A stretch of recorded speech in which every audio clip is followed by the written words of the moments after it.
This is it, man. This is the last straw. Trudeau has gone too far. He is back to kicking people out of places. All right, in the House of Commons, in Parliament, for vaccination status. Bro, it's over. It's done. We did it. Congratulations, Canada. It's time to move on. Nope. Mr.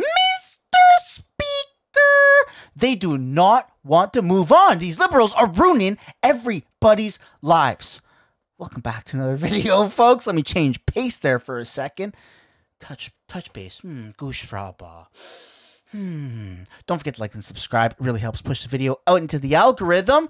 Let's start. Let's watch this video. Oh boy, oh boy, oh boy. Is it ever going to get us angry? Saskatchewan, and I really appreciate you coming out today to just hear a little bit about how my day's gone.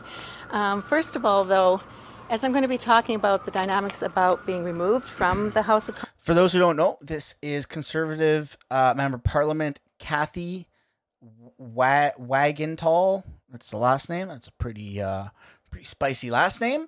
And yeah, and she just got kicked out of the House of Commons. This is right outside of Parliament in Ottawa. As you can tell, I'm in the bell tower. Hello, Kathy. Hello. Probably inappropriate. Sorry, Kathy. Commons today. I just want to first of all thank some people. First of all, when the decision was made before we came back after the campaign, the election, to have the Board of Internal Economy come up with a ruling about who could and couldn't go into the House of Commons, that became the Speaker's responsibility to make that happen.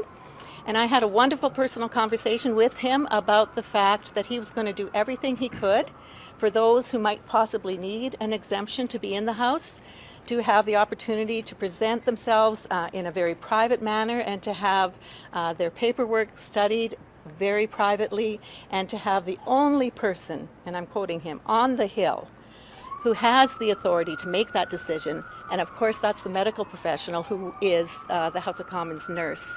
And that process went very, very well. And I want to thank him and also thank the nurse who did a remarkable job of looking at the evidence and making a very rational and reasonable decision on those things, specifically in regard to myself as well. And then the Sergeant at Arms, who was kind enough to walk with me down the hill today, and all of the protective services, they are just simply doing the job that is there for them to do, and was very polite, and I appreciated the opportunity to talk with him a little bit about the dynamics, which of course he has no control over. Just doing your job. Remember that? Remember when all those police officers showed up in Ottawa with the batons and beat the crap out of law-abiding citizens for peacefully protesting? Just doing their job. Yeah. Fantastic. But it felt good to just have that conversation.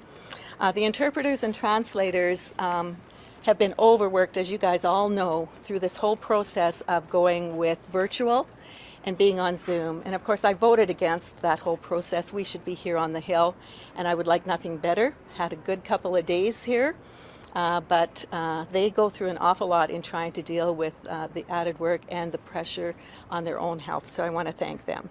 And finally, I have to thank my caucus. They have come out with rational, very strong arguments and questions to the government in regard to mandates and this whole approach that the government has taken on travel and on supposedly protecting Canadians, and the fact that they insist that we are still in the midst of a COVID pandemic.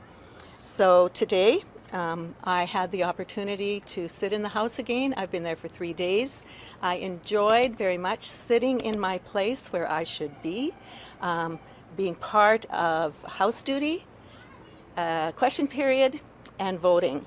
So that was wonderful. And I have to say that part of the reason for me going ahead and doing that is something that is on the very back of every member of Parliament's badge. Their ID that identifies them as a member of Parliament. I'm going to just read it to you directly from the back of my card. Oh, wow. Under the law of parliamentary privilege, the bearer has free and open access at all times without obstruction or interference to the precincts of the House of Parliament of which the bearer is a member. So that reflects what every one of us as members of Parliament have as the right and the privilege and, quite honestly, for me, it's an incredible blessing and honor to represent my constituents when I come to the Hill in that place. So unfortunately, this government, when the Board of Internal Economy, the Speaker ruled they should not have done what they did, it was overreach.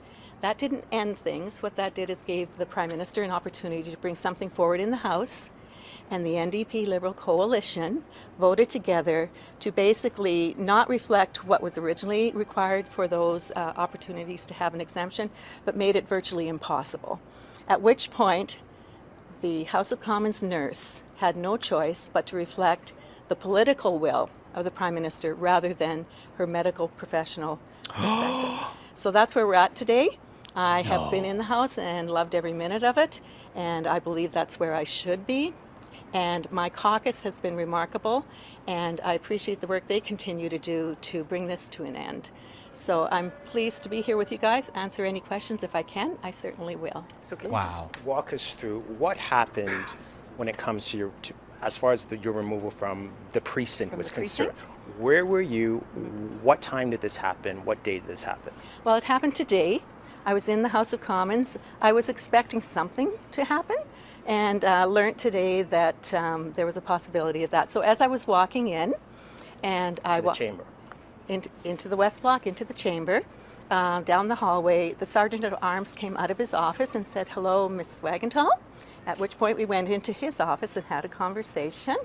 And then later on, as I was about to leave, my House leader informed me that when I walked out, now I could stay in the House and as long as the House was sitting, but at some point I would need to leave. So my goal was to not leave unless I was basically forced to, which to some degree happened. I could have stayed, but my Veterans Affairs Committee was meeting at 1 o'clock and we were studying service dog report, and I did not want to miss that. I'd like to take a moment here and say, as a veteran who qualifies for service dogs, I was too impatient to go ahead with that process, so I ended up getting a dog myself, right? And then I have 2 dogs. Thank you for what you do. I really appreciate it, and it's like I'm holding back tears at the fact that you got kicked out today. It's your job to be there. It's your right to be there, and welcome to the suck. Welcome to the suck that millions of Canadians have faced.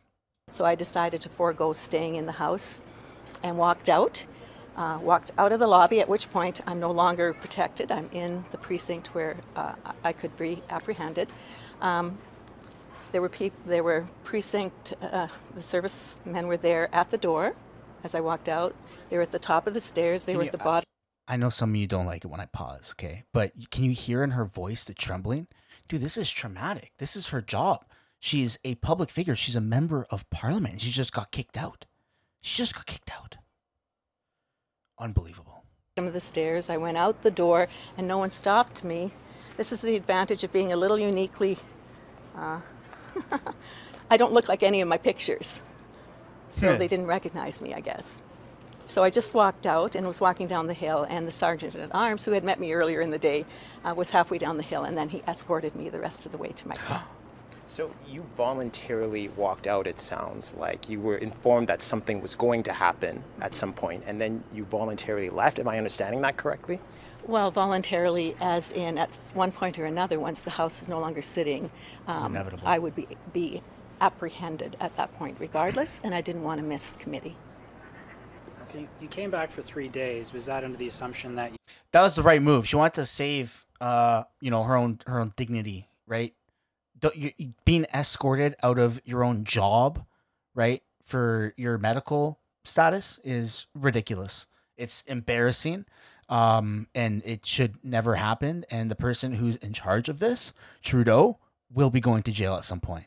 Not just for this, but for doing this to millions and millions of Canadians. your exemption had been accepted, or were you just coming back on the off chance that you'd just be able to come in without any issues? Well, my circumstances are very unique. Obviously, I can't go in the house. I'm also not allowed to fly or take a train. I live in Saskatchewan. And so I have traveled here by car 4 times in the last few months through the winter. Your Great Lakes I don't like. Oh, no. I just mentioned that. It's very treacherous, but it takes me 3.5 days to get here and 3.5 days to get home. So I chose to stay. I came towards the end of April, and I will not be able to go home until June 14th, at which point I have responsibilities there I just need to get home to. And I had the opportunity to host the National Prayer Breakfast a couple of days ago. What? Which I'd like to mention as well. The Prime Minister was there. Okay. As was the... Yo, drop some love in the chat or drop some love in the comments. If you made it this far, man, drop some hearts. Say we love you, Kathy, right? C-A-T-H-A-Y is how you spell her name.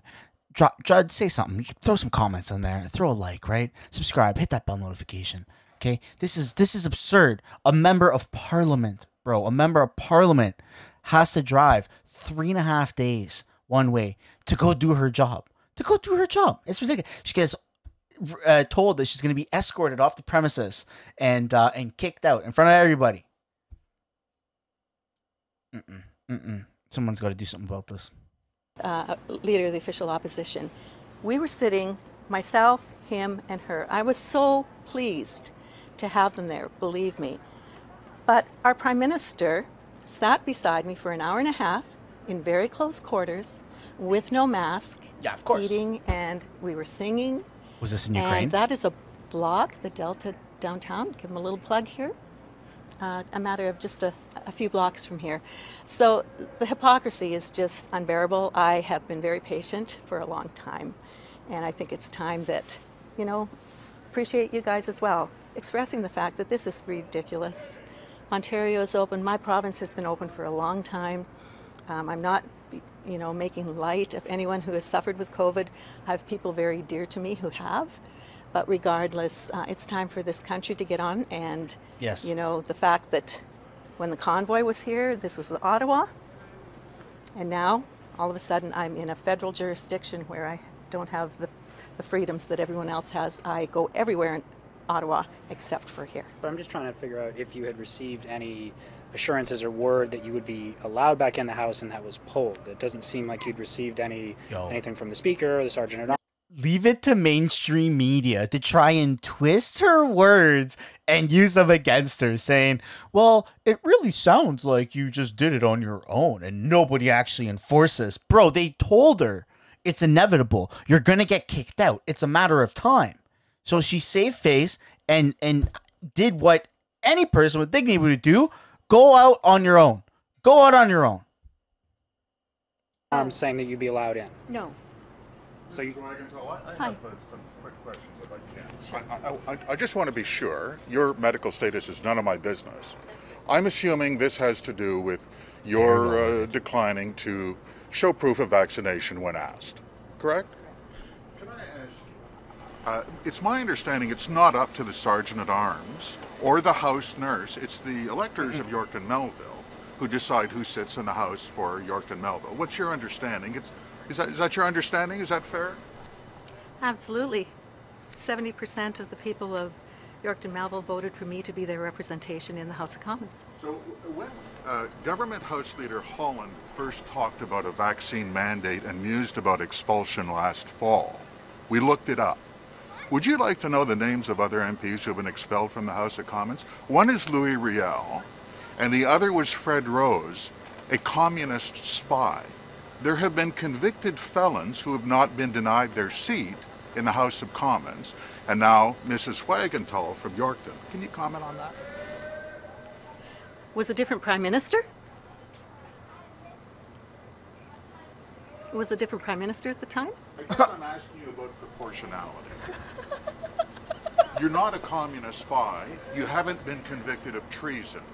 You're representing. All right, this guy's your an electorate. idiot, bro. This guy's an idiot. Like, we're gonna cut it there, man. These people don't even know how to ask the questions. It's baggy bunch of noobs. All right, man. She got kicked out, right? Unlawfully, obviously. She's a member of parliament. She knows what it's like. She knows what the people are enduring of not being able to travel by plane, not being able to travel by train, right? And going places to do your job and essentially being let go, right? Let go. Now, she got a job, right? She can still continue to do her job as a member of parliament, but she can't do everything that her job encompasses. Now, I got lots of personal friends that lost their jobs. completely lost their jobs.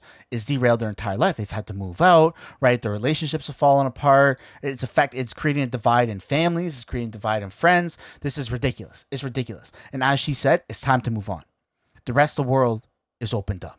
Almost the remainder of Canada. Man, I went to so many coffee shops today. I go to the gym, right? I went to so many coffee shops to try and look for a cup of coffee, and a lot of them were closed because on Vancouver Island, we're an island, boy. It's island time, so it's like things close. They're open for like an hour a day, right? So you go to coffee shops closed, but I go to places I don't wear a mask, right? But no, not Parliament. You have to wear a mask. But you go to Ukraine or you go to the Delta Hotel right next to Parliament, you don't have to wear a mask. It's ridiculous. It's hypocritical. This guy needs to go, bro. This is enough. Enough. We stand with Kathy. We stand with Kathy. This is so stupid. Good job. Good job. Thank you so much for doing that interview. And hopefully I can shed a little bit more light on the situation. We got your back, girl. We got your back. We got your back. Thank you, everybody, for making it this far in the video.